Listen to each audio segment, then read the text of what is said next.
When war broke out, I was just 10 years old then, and the evacuees came into the town where we lived. That was Cheadle in Staffordshire, and they came from Dagenham, which was a place that was being bombed because it was the centre of the vehicle industry, and Manchester.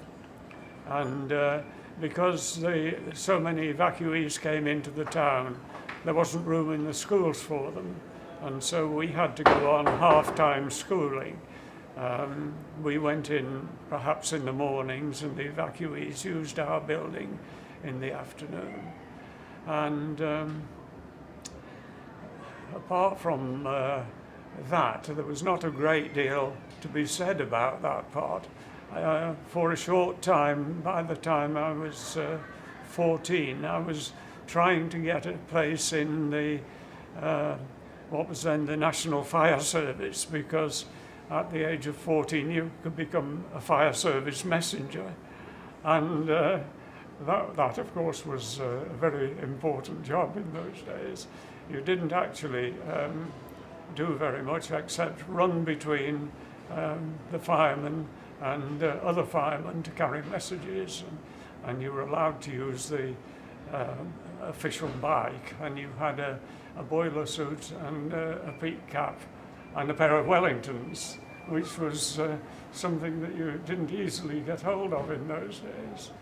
And by the time the war finished, of course, I was 17, and had it gone on much longer, of course, I would have been called up.